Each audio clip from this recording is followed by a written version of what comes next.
colleagues? So I have a couple of questions to ask you before we get to our theme of today. How many of you, raise your hands, how many of you were raised in a home where both of your parents were from the same country? Raise your hand. Both parents were from the same country. Okay? Now, how many of you in that group, how many of you spoke only one language in your home? Only one language. Okay? Those of you are called monocultures. If your parents were from the same country and culture and your parents spoke only one language in the home, that's a monoculture. Okay? You're like, okay, I get that. Now, what about those who, how many of you, your parents were from 2 different countries? Okay? How many of you spoke more than one language in your home? Okay? Those are multicultural. And you say, yeah, I got that. What's the difference? Well, today I want to talk to you about how that our kids are third culture and multicultural children. And what difference does it make anyway, right? So let me go on to the next slide. Let's first look at what is culture. Usually we think of culture as the things that we see first, right? The language, how we dress, the religion, our food, the way a person speaks, right? Whether they speak with an accent or without an accent, even though they've learned a new language, right? And that's what we think of first. But there's something else. Oops, sorry, wrong button. Here, I forget I have this thing. So culture is also a system of shared concepts, shared beliefs, and shared values, okay? According to, hold on just a second. Oops, sorry, let me go back. I'm trying to control my monitor here. So, I did it again. Sorry, I'll get it together. Okay, so according to the cultural anthropologist Paul Hubert, culture is learned rather than instinctive. It's something that's caught. We say, oh, we teach our children values, but they also catch them. Usually within a society, and usually it passes from one generation to the next. Something we pick up in childhood. And what we pick up in childhood affects our adult lives.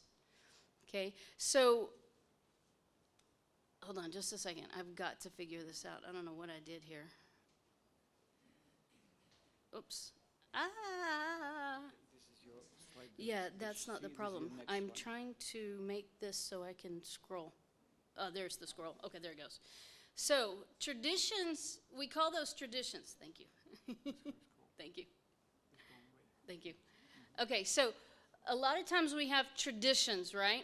So in Shalom Alechem's book, The Dairyman, Fiddler, or later Dairyman, was Tevye, who later became in America Fiddler on the Roof. Tevye said, because of our traditions, we've kept our balance for many, many years. Here in Anatevka, we have traditions for everything. How we eat, how we sleep, how we wear our clothes. For instance, we always have our head covered, and we always wear a prayer shawl. You may ask, how did this tradition get started?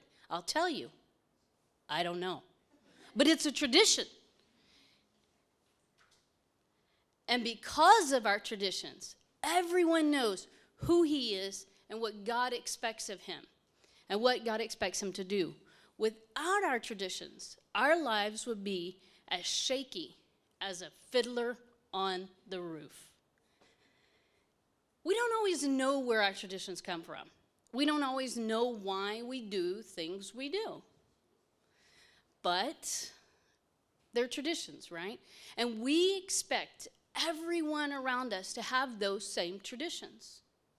When we're from a monoculture, we think everybody should be like us. And we don't even think about the fact that not everybody's like us. So when children develop in countries that are outside of their culture, they're not going to have those same traditions and values and thoughts and ideas as their parents who may have grown up in a monoculture. So we call these kids that grow up outside of their parents' culture, we have 2 or 3 or 5 or 6 definitions, but we're going to focus on just 2 specifically. The first one is a third culture kid. What is a third culture kid? According to the definitions, a person who has spent a significant part of his or her growing up years outside of the parent's culture, specifically under the age of 18. Who are these kids? These are your traditional third culture kids, are your diplomatic kids, your military children that go from base to base to base. Missionary kids are corporate kids, right? Kids that are going. What are those third cultures? Why a third culture for these kids? Specifically, they have their home culture, or what we like to say is their passport culture. Sometimes that's 2 different things, but specifically their parents' home culture. Then they have their host culture. In our situation, we're talking about Russia as our host culture. And then what do we have? We have this in the middle, the shared commonalities. What are shared commonalities? When you're a third culture kid, when you're a child who's been brought to a mission field or has been brought to your host country by your parents who are diplomats, you're going to have a totally different world. A lot of times we call that an expat world, right? I'm an expat. I'm an expatriate. I'm somebody that's not within this host culture, but I'm not my own culture either. Why? They have shared experience. Most of these that are diplomats or corporate or military, they may have something they will not experience in their home culture. They may have driver for the first time in their life, right? They may have to have a security agent. They will have a lifestyle that's totally different than their home culture, because for the first time, they may be going to special events. They may be going to various different places. They may have opportunities for various things that they had never had because of the upgrade, so to speak, in their lifestyle, right? Now, here's the catch. When these kids go back, because they're going to go back home, their lifestyle is going to be different. Gone. A lot of things are going to be gone. I have one friend that was in this third culture. Her children had been raised in Switzerland. Very safe country. They had freedom. They would get on a train and they would go. 12, 13 years old, no big deal. They go however they want. They moved back to Houston. They were with oil and gas companies. They moved back to Houston, Texas, where it's very dangerous. The kids could no longer just go. The daughter walked out of the house one day and was gone for over an hour. The mother was panicking, and when she came back, she was like, "Where were you?" She goes, "What difference does it make?" And she goes, "Well, it makes a big difference here. I was just out for a walk. You can't do that here." And so that's some of the things that will eventually happen, is they cannot, things are different for them, okay? So when they return to their own culture, they will be different, okay? The next one is cross-cultural kids. It's a person who is living or has lived in or meaningfully interacted with 2 or more cultural environments for a significant period of time during childhood, up to 18. Now, how many of you that just changed your definition of monoculture and multicultural? Did anybody? It changed my definition. Because when I was a kid, I was raised in one culture. My parents only spoke one language, but when I turned 10, my brother brought home a bride from the military from Spain that spoke no English. I spent a significant period. From the time I was 10 until 18, they were in and out of my lives. I was in and out of their lives. I spoke significantly with my sister-in-law, realized I learned Spanish that I didn't even realize I had learned, and I can still catch sometimes and answer questions as long as you don't specifically ask me a question. But I never understood why I had trouble relating to my older siblings who were already 18 and over when my sister-in-law came into the family. My brother that's only 5 years older, I just discovered, oh, wow, he was only 15. That explains why we couldn't stay in our hometown. It was not small, but it was still monoculture. We couldn't relate. I had a really hard time relating in school to my friends. I had a hard time relating to my siblings. I still do. And that's why, because in my mind, the world had changed. At 10 years old, I knew that there were people out there who spoke more than one language in their home, and they would go back and forth. One minute they'd speak Spanish, the next they'd speak English. And I thought, wow, that's really cool. I want to do that. And so I understood, and it changed my brain. So who are these cross-cultural kids? Let's look. So we have traditional third culture that we just discussed. We have bi or multicultural. My children are multicultural. I'll go into that. Multiracial, if you have a family that's black, white, whatever, you've got a mix of races, it's going to change the way they see the world. Also, children of borderlands, those who live on a border and they go between two countries routinely. Educational cross-cultural children.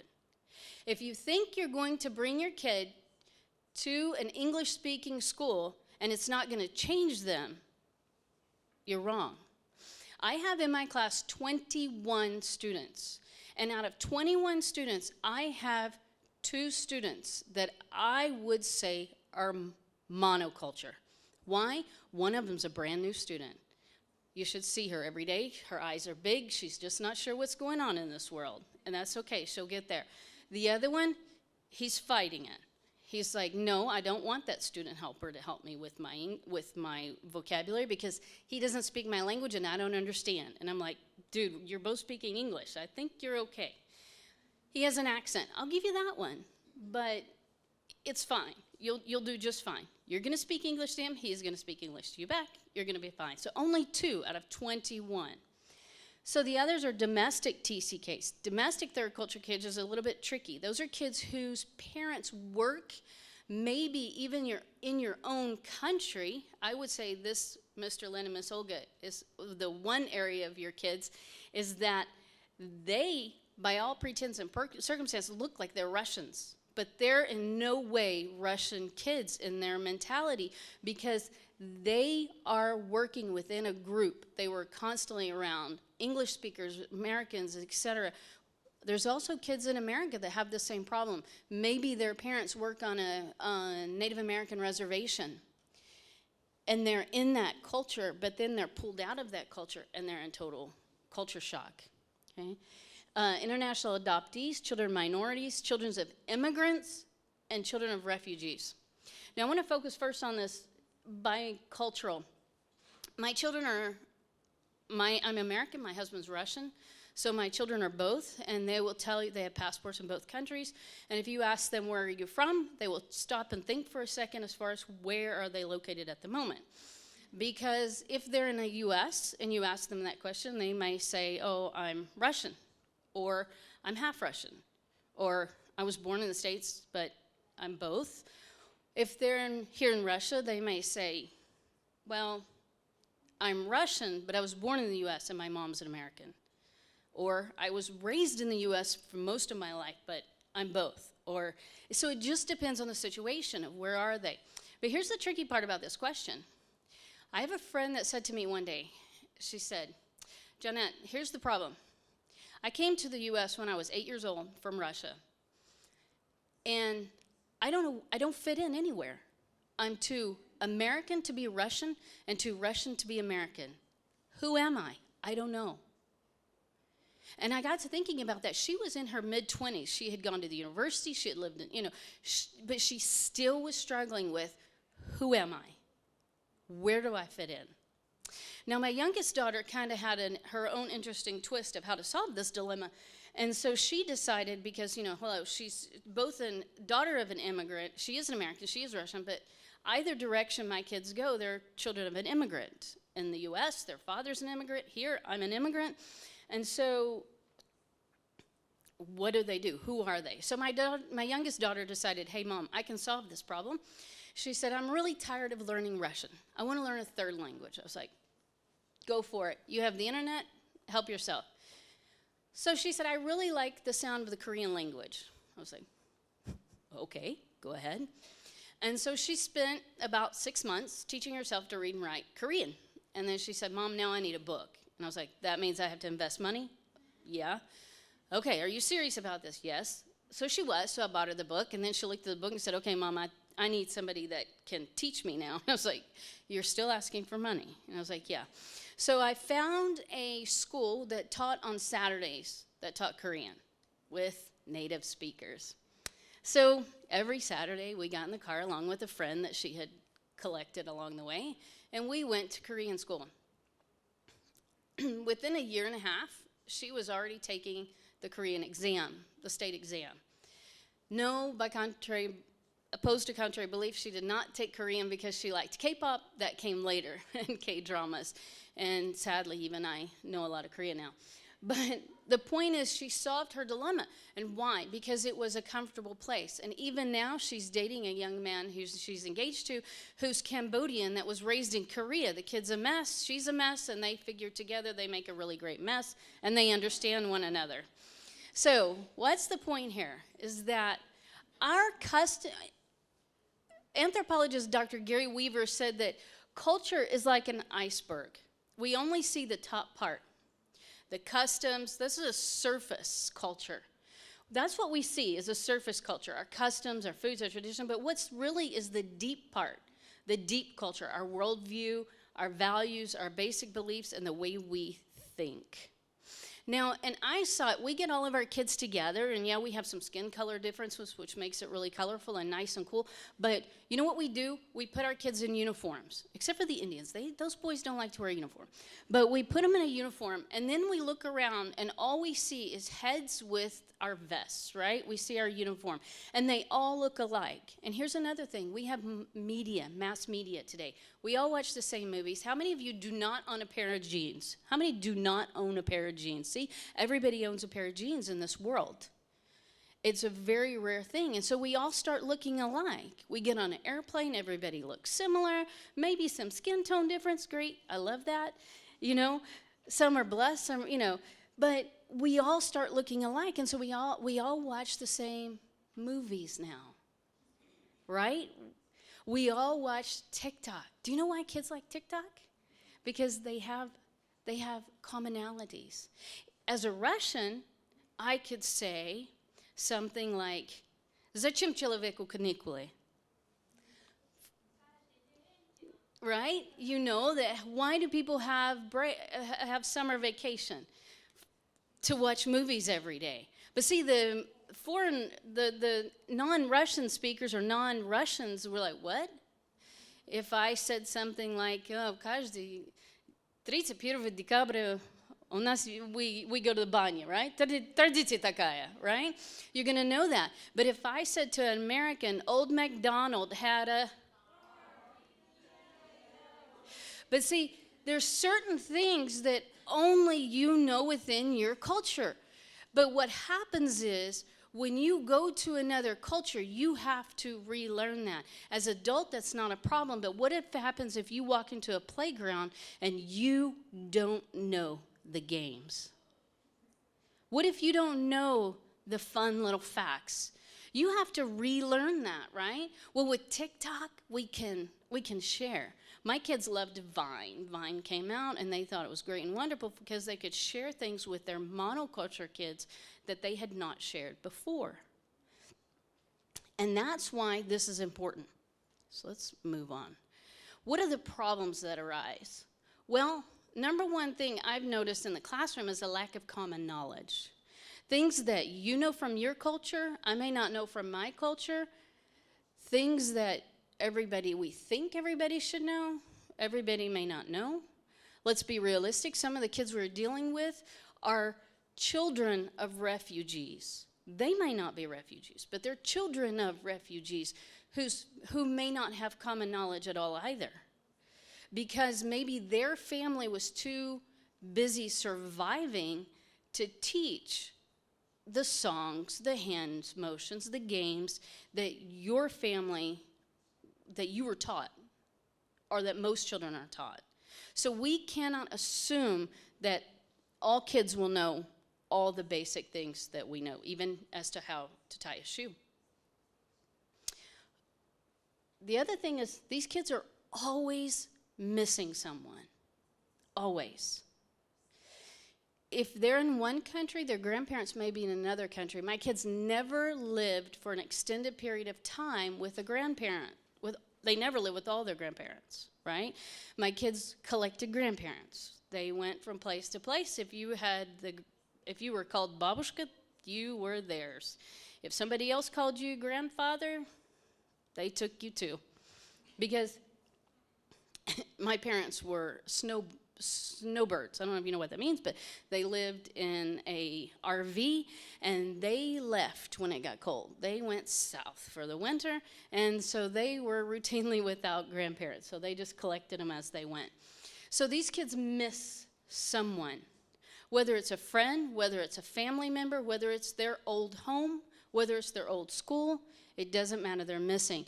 And the problem with that is, in today's modern culture, it's a phone call, a video chat away, or a message away. Why is that a problem? Because they're so busy missing that person and connecting with that person, they may not connect with the person next to them. They may not want to make friends with the kids in their class because they don't have the same culture. Because it takes time.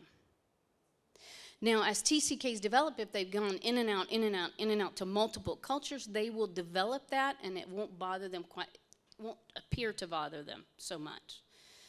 So the other thing I noticed is they are trying to preserve their own culture. My kids would throw a fit if I touched December the 31st. New Year was Russian. It didn't matter where we lived. It didn't matter what was going on in the world. December the 31st, we turned on the TV, we started cooking way too early in the day, and we had to watch all the Russian old Soviet films, right? And if somebody happened to come over, too bad for you, you better learn subtitles because you're watching in Russian. And that's, yes, we did have shuba, the whole works, yes. All the traditional yolki dishes, yes. So they have trouble connecting with monoculture kids, and here's why. A lot of times, third culture or multicultural kids look arrogant. I can't remember how to say that in English.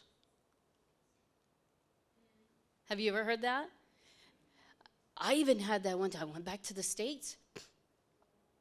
All of a sudden, I couldn't remember certain words in English. I was like, I don't remember how to say this. And somebody said, oh, you're just showing off. I go, no, I literally can't find that word. And then some days you just can't find the word in any language, and your brain is like finding it. But they also, those kids, the monoculture kids don't understand how kids that are from multiculturals, they know things like the best airlines. Oh yeah, if you're flying there, you should try this airline. Yeah, Singapore Air, it's the best, man. They're just so nice. And, ooh, Aeroflot, there you have times, but, then and they know all the airlines. They know all the best ones. They know how fast it takes. They know the time difference from their country to wherever they're going. They know all that. Monoculture kids are like, what? What are you talking about? It takes me 20 minutes to get to my grandmother's house, and that is too long. I was driving my daughters to gymnastics one day with a friend in the car, and I hear the monoculture say to my daughter, oh, Houston is the biggest city. She was like, no, it's not.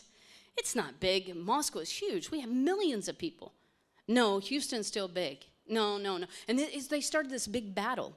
Well, Russia's the biggest country in the world. No, it's not. And I'm just, they're starting to fight. And I have to call them down. And I was like, okay, yes, Russia is the biggest country in the world, but we have to be nice to our friends. So they're perceived in a way that people think they're arrogant, but they're perceived differently because these kids just cannot relate to something other than their small circle.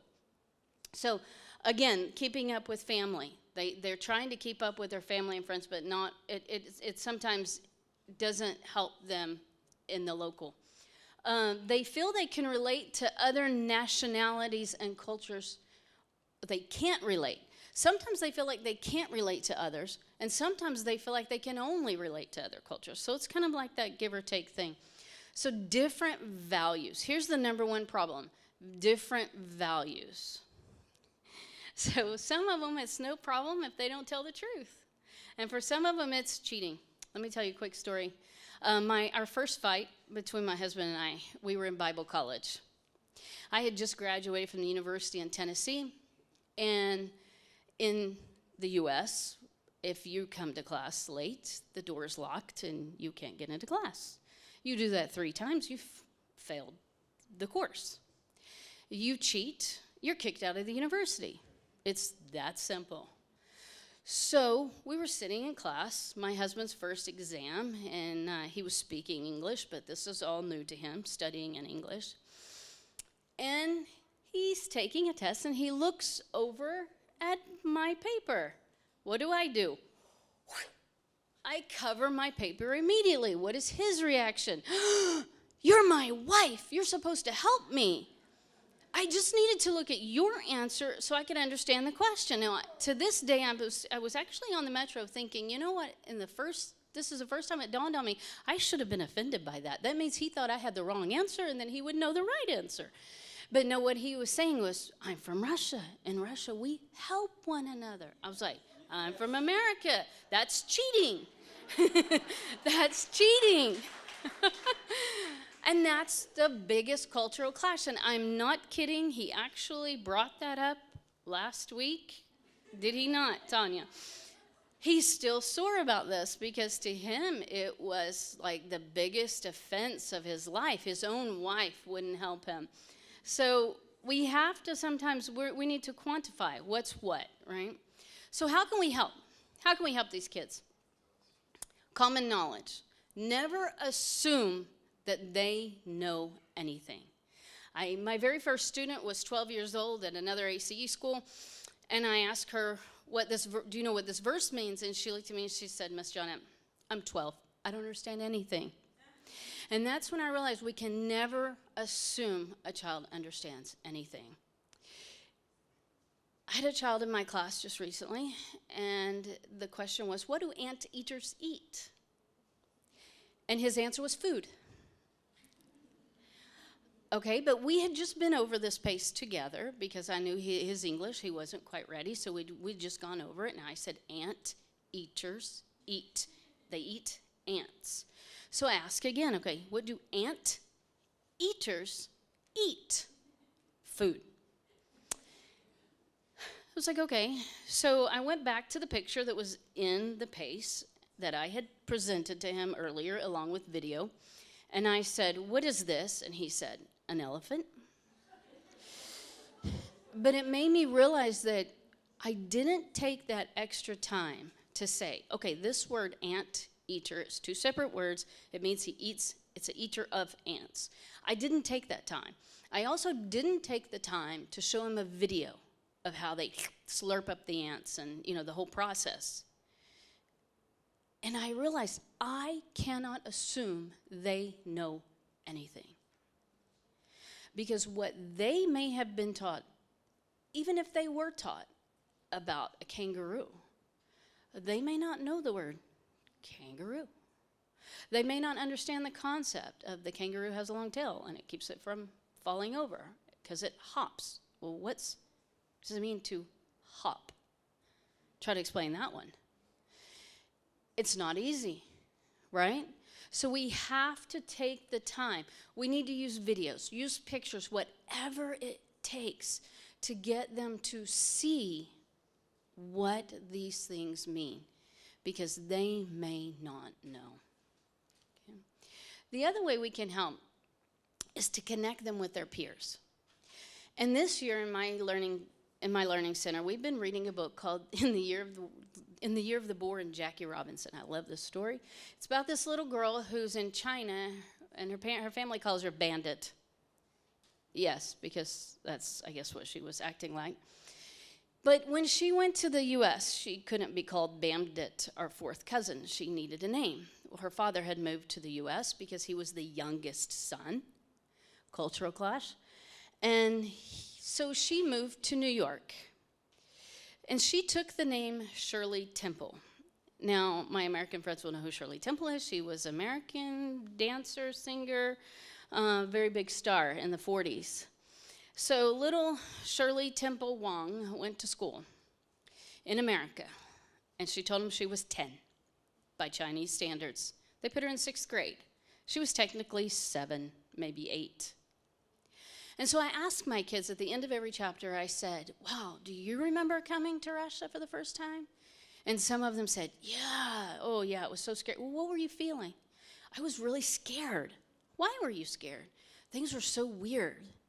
Okay, how were they weird? Well, yeah, I don't remember I was born here. Oh, yeah? Well, how did it feel to go back to India for the first time? Man, it was weird. Okay? And so then the next chapter was talking about school. How did you feel at school? I was scared. Why? Well, in our culture, they hit you when you get the wrong answer. So if you marked an X while you were scoring your paces, oh, it's terrifying. Because I thought maybe you might hit me or yell at me and scream at me and be very angry with me.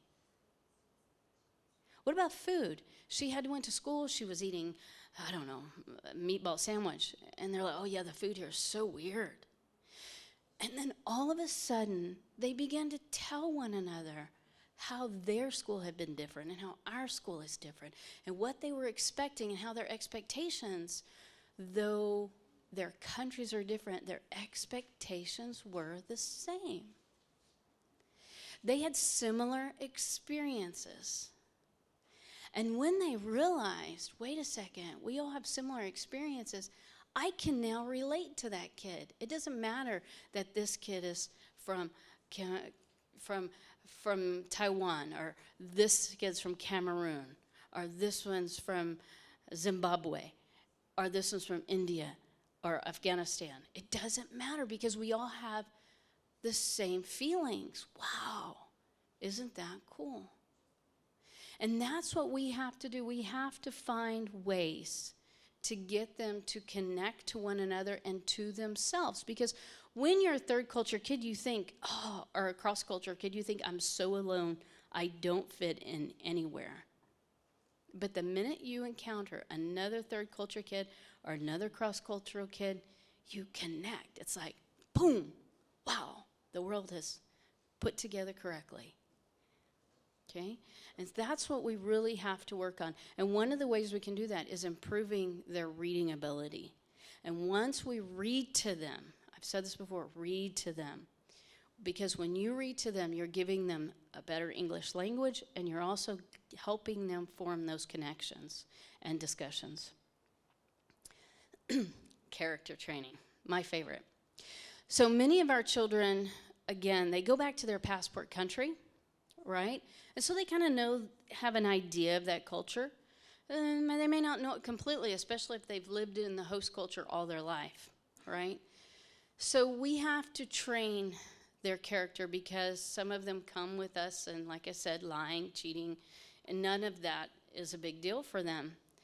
Another problem I discovered this year is it doesn't matter when they walk through the hall who they run into. Oh, you're an adult? Too bad for you.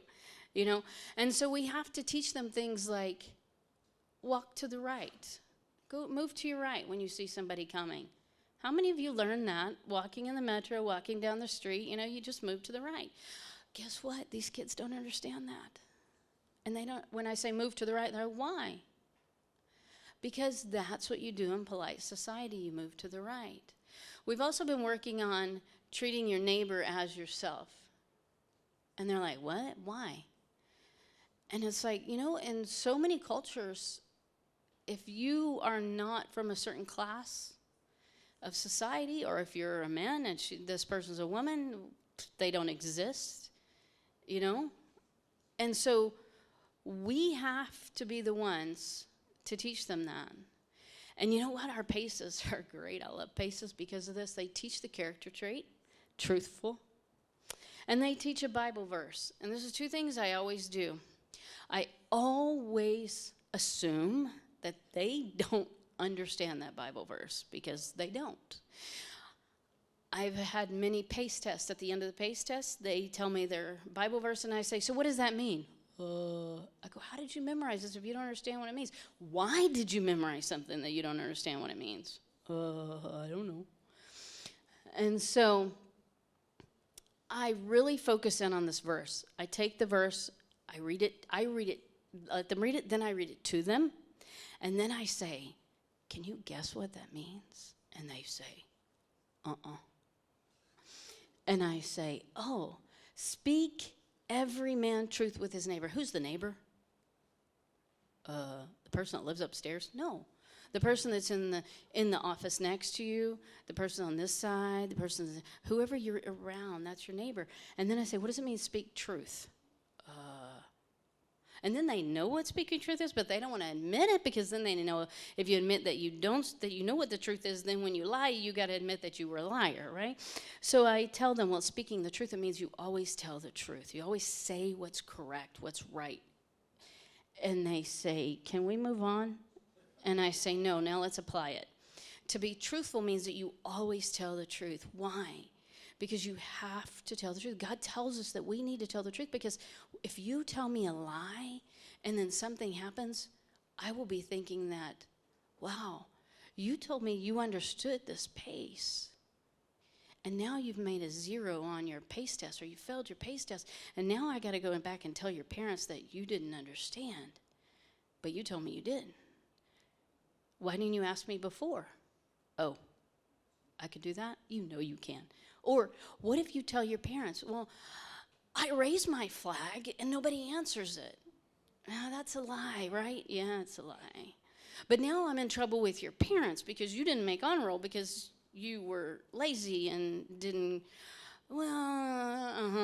Or you told a lie because you took that checkup on Monday, but you didn't score it, and this is Thursday.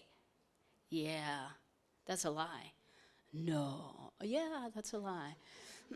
I said, and you walked up to your scoring and you just circled the bottom of the page and you just went back to your office because you think that's the easier way to do it. And now you failed your self-test.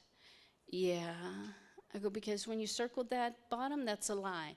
No, yeah, that's a lie. Yeah, it's a lie, Miss Johnnette, it's a lie. But we have to teach them. We cannot assume that they understand this, because maybe in their culture, it's okay, you know? And so we have to equip our kids, and we have to stop assuming that they understand anything, right? They don't understand anything, okay? Last, I want to say that we're the salt and the light. Here's the interesting concept. Do you know what else salt does besides preserve? How many of you have ever swimmed in the ocean or in a saltwater pool? You run in and you jump in, and all of a sudden what? Ow, because you had a scratch. And you didn't know that scratch was there, right? Or that wound. And you scream because it hurts. It hurts. And then you know what happens? After a few minutes, it stops hurting, right? And then the next morning you get up and you're like, hey, what happened to that scratch on my leg? It's gone. Because salt does a really cool thing. It also has healing properties.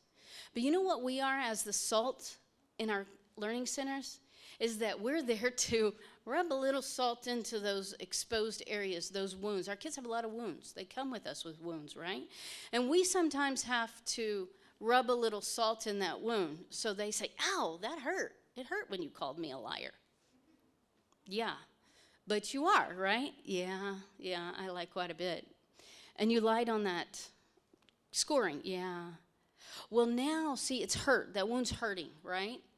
But when we put that salt on there and we start talking to them and we start communicating, then we can be a healing property too. We can heal that wound, right?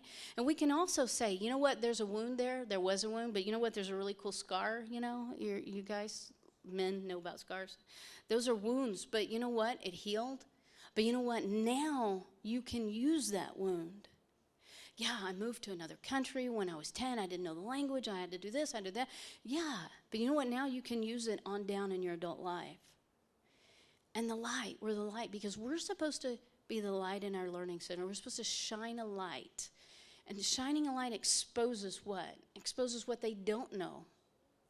It also exposes what they think they knew into what it really is. You know, have you ever seen an apple that's all beautiful on the outside and you think, oh, this is so beautiful, and then you take a big bite out of it and it's black? Once the light is in it, you can see. So the takeaways are that we're all third culture kids. Did you know that? If you're a Christian, you're a third culture kid. Because you have your home, your family, then you have the world. But when Christ comes in, he changes you, and he changes your outlook, and we're all, as believers, third culture kids.